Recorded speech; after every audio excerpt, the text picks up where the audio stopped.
So Lucas, what's your favourite Captain America moment? Maybe when he becomes Captain Falcon and just does the knee to Thanos. That is a pretty strong moment. Put the clip in.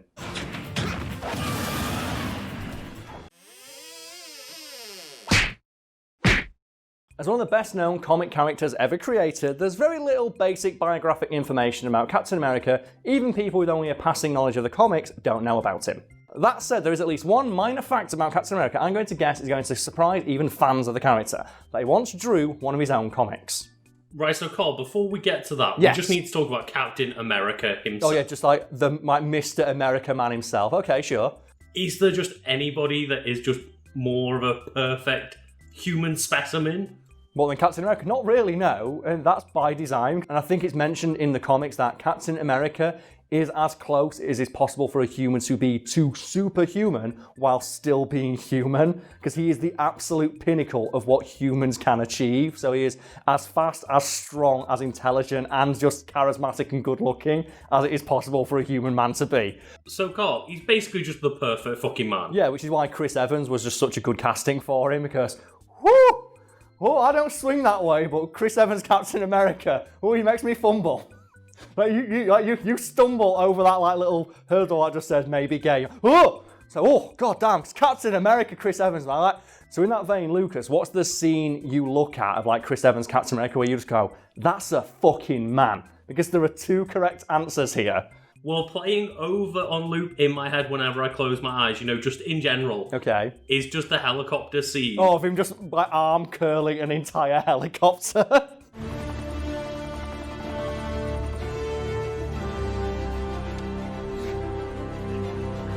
That's one of the answers. The other correct answer is where he's just talking to Iron Man and just rips the log in half.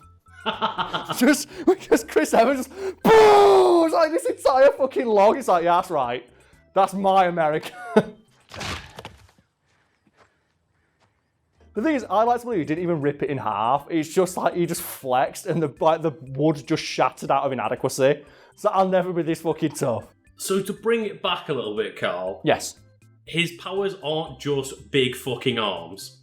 No, they're not, and it's noted in the comics, and I think in the movies to a degree, that the super serum Captain America was injected with enhanced all aspects of his physiology, including his mind. And the stupidest example of that in the comics I can think of is when Captain America dodges a bullet, and they ask him, Captain America, how did you dodge that bullet? And he responds, I shit you not, I can see faster than the bullet.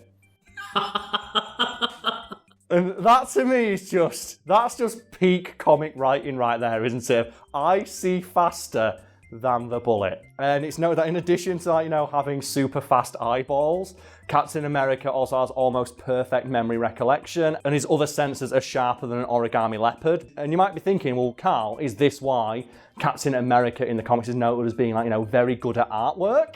And the answer is no, because it's noted that Captain America had an affinity for artwork and drawing long before he was able to bench half a ton. So, you say that that's mentioned in the comics, but I don't really remember that being brought up in the movies. Yeah, the only, direct of, allusion to it in the movies that springs to mind for me is in the first Captain America movie, the first Avenger, where it's him drawing himself as a performing monkey in the Captain America costume. Yeah, and as a fun little side note, that drawing is later on his desk in a later movie. But there is a deleted scene in the first Avengers movie, which is, I think it's like Captain America Man Out of Time, where it just shows him wandering around New York, not really knowing what to do with himself, and he just goes and sits down at a cafe, and he's just drawing.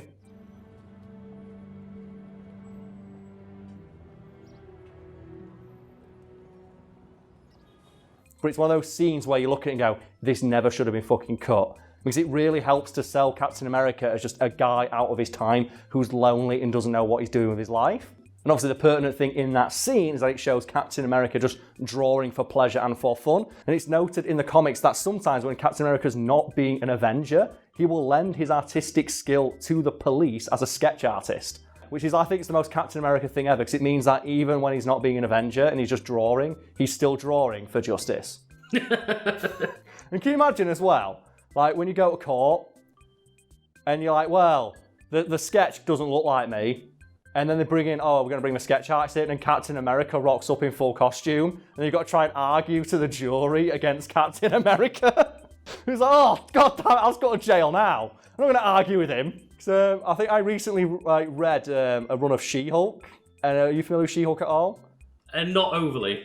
One of the run of comics is where she works for a firm that specialises in superhero law. And they have a bit where they get a case that She-Hulk is working on thrown out of court because midway through the court case, she's like, I'm getting a call. Who's it from? It's the Avengers. Oh, I guess you better go then. So she runs out and saves the world, and then the person arguing against her in court gets that case thrown out because she says, oh, well, She-Hulk influenced the jury. How? Will she save the world? Oh, yeah, she did. And that might have influenced the jury.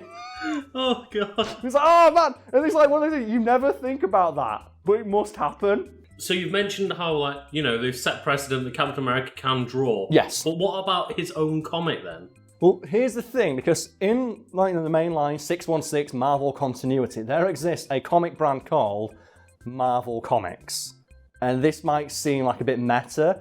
So, long story short, Marvel Comics exists in that universe. But, because obviously superheroes also exist in that universe, rather than being like it is in our universe, fantastical fictional stories of superpowered individuals, in the Marvel universe, Marvel Comics publishes dramaticized versions of actual events that happens, and they even contact superheroes to license their life story.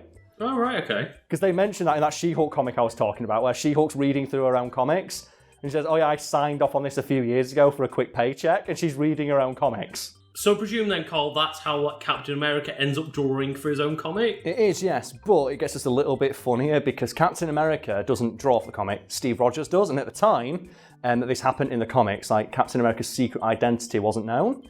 So he did it undercover because he just wanted some time off and went and drew for the comics. So they didn't know that. They had Captain America drawing and inking Captain America comics. But what really cracks me up is the thought that, maybe, just maybe, at some point in his comic career, Captain America was paid actual cash money for drawing fan art of himself beating up Hitler. And that's super cool.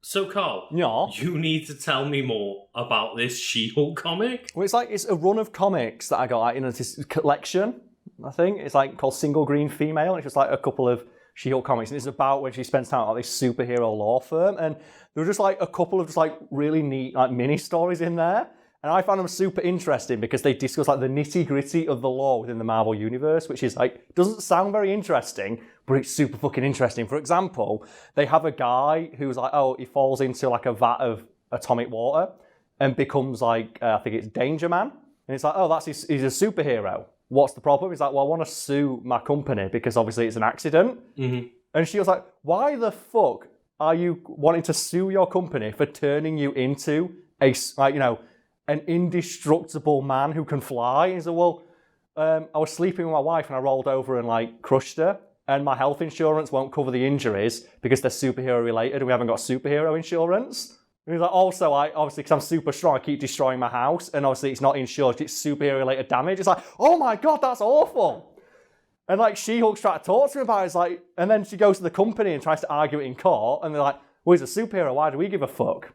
She-Hulk saves the day by arguing that when the guy fell into the water, he actually died, and that the superhero Danger Man is an entirely new individual, and she cites, I shit you not, the Jean Grey precedent. Because she says, when Jean Grey was infected by the Phoenix Force was an entirely new being, and Jean Grey died. And she gets the guy, a death settlement, and he uses that to go to, rehabilitation to get money for his family. And, they have this case, I shit you not, where a guy comes back as a ghost, and, they take him to court. And the judge goes, look, a dead person can't testify. And She-Hulk goes, well, I can sort this out. And she goes and gets the thing, and brings the thing in and goes, okay, so Benjamin, you've died, right? And he goes, yeah. And now you're back. And he goes, yeah, I am. And then she turns around and goes, oh, does everyone remember when Thanos killed half the universe and brought everyone back to life? And half the courthouse raises their hand. And the judge goes, well, yeah, I guess dead people do come back to life all the time. That set precedent, the ghost can testify. It's just so amazing. And what happens is, spoilers, the ghost is found guilty of lying. And he's like, well, I'm a ghost, what are you going to do? So Doctor Strange builds a ghost prison and sends him to ghost prison. And they go, you might be a ghost, but you can't escape justice. And he's just in prison as a ghost. And there's another one where, like, there's a guy who's working with She-Hulk. Like, yeah, I was saved by Spider-Man years ago. And I want to repay him. Do you know Spider-Man? And she's like, yeah, I think I can get Spider-Man here. What do you want to do? So, please get him here. I just want to talk to him. He goes, oh, okay then. So, like, She-Hulk gets Spider-Man's attention. He turns up and goes, what's up? He goes, oh, Spider-Man, I'm going to help you take out your greatest enemy. He goes, okay. And the next panel is just J. Jonah Jameson getting served. He's being sued by Spider-Man for libel. And then Spider-Man is like, just like saying, yeah, J. Jonah, he lies about me all the time. And they're going through all these cases of like, okay, yeah. Here it says that Spider-Man was like throwing babies into a fire and they bring in like the mother. No, Spider-Man saved my baby. And they even bring like a gotcha witness in of like J. Jonah Jameson's own son. And they bring his son in and say, oh, so your father wrote a story saying Spider-Man tried to sabotage your rocket. What happened? Well, Spider-Man actually saved me. Did NASA find any evidence of it being tampered with? No. I'd be dead if it wasn't for Spider-Man. Do you think that your dad was lying? Well, yeah. But it gets just a little bit better because obviously the guy suing J. Jonah Jameson on behalf of Spider-Man, like, I want to get you as much money as I can, was also this fucking Peter Parker kid. He's been selling photos of J. Jonah Jameson for years. Let's get him. No. So Peter Parker has to go to court. And like they're saying, well, you've been like, working for Jameson and some of your photos have been used in a libelous manner. Spider-Man is suing you for $80 million worth of damages. Oh no. And then Spider-Man like goes back to S.H.I.E.L.D. like, I want to settle. I don't want to take it any further. And it ends with like, okay, Spider-Man goes, oh, I won't take you for any money, but you have to apologise wearing a chicken suit in front of the Daily Bugle officers. What? So J. Jonah Jameson has to go outside the Daily Bugle officers saying Spider-Man's all right wearing a chicken costume. And that is why I want a fucking She-Hulk TV show.